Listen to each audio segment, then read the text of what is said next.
unraveling the timeless allure of 80s sounds in modern film scores.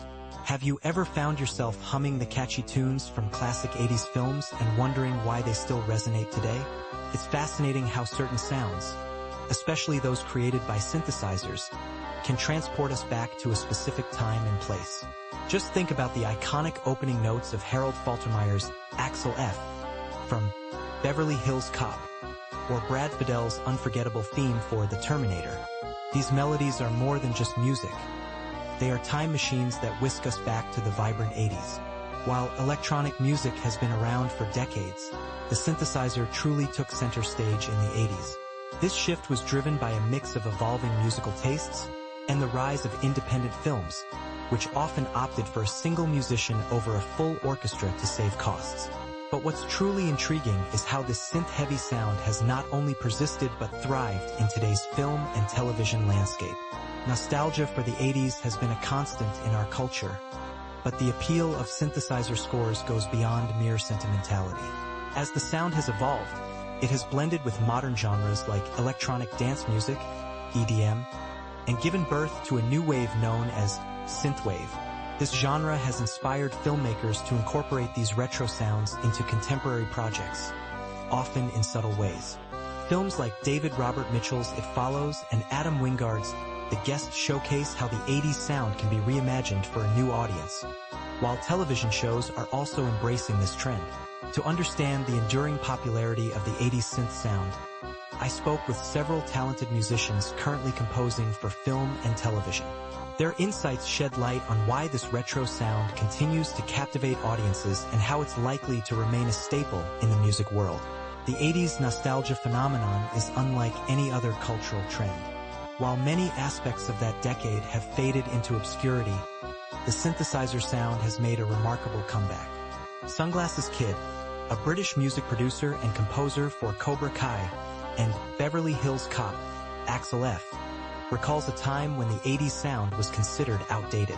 In the 90s, saying something sounded 80s was often an insult, he explains. Yet, as those who grew up in the 80s have matured into influential creators, they've brought their beloved sounds back into the spotlight. Sunglasses Kid notes, those 30 and 40-year-olds are now the decision makers in the industry, and they're commissioning projects that reflect their nostalgia. It's fascinating to see how this appreciation for the 80s has endured. One of the pivotal moments in the resurgence of 80s sounds was the release of Nicholas Winding Refn's 2011 film Drive. The film's pulsating score by Cliff Martinez and its striking visual style reignited interest in the synth-heavy sound. Kavinsky's Night Call became a defining track for this new wave of 80s-inspired music, Sunglasses Kid recalls. Zach Robinson, who co-composed the score for Cobra Kai, echoes this sentiment, noting that Drive marked a turning point for many musicians exploring retro sounds. However, Synthwave is just one piece of the puzzle. Kyle Dixon and Michael Stein, members of the electronic band SURVIVE, gained fame for their work on the Netflix hit Stranger Things. They approached their compositions from a more experimental angle, drawing inspiration from early electronic music rather than strictly adhering to the Synthwave label. We focus on mood and emotion rather than just nostalgia, Dixon explains. Their unique sound showcases the depth and creativity that can emerge from blending old and new influences. Ultimately, these composers share a common goal: to evoke emotion through their music. Robinson emphasizes the power of retro synth sounds to create a palpable sense of nostalgia, even if it's a constructed nostalgia. The 80s were a time of social upheaval, but the music evokes imagery and feelings that resonate with people today, he says. This emotional connection is what makes synth scores so effective in storytelling. The perception of synth music has shifted dramatically over the years. Once seen as a budget-friendly alternative, today's synth scores are celebrated for their creativity and innovation.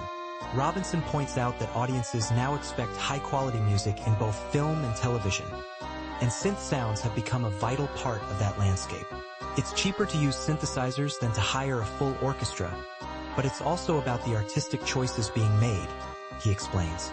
As we look to the future, the 80s electronic sound shows no signs of fading away. It has become a permanent fixture in modern music, influencing everything from blockbuster films to indie projects. Dixon notes that synthesizers are now more prevalent than ever, as they dominate the soundscape of contemporary pop music. Most people won't hear orchestral music unless they seek it out. Synthesizers are everywhere in today's music, he says. In conclusion, the enduring appeal of 80s sounds in modern film scores is a testament to their timelessness. As artists continue to explore and innovate within this sonic palette, the legacy of the 80s will remain relevant for generations to come. Whether through nostalgia or artistic exploration, the synth sound is here to stay, bridging the gap between past and future in a way that captivates audiences everywhere.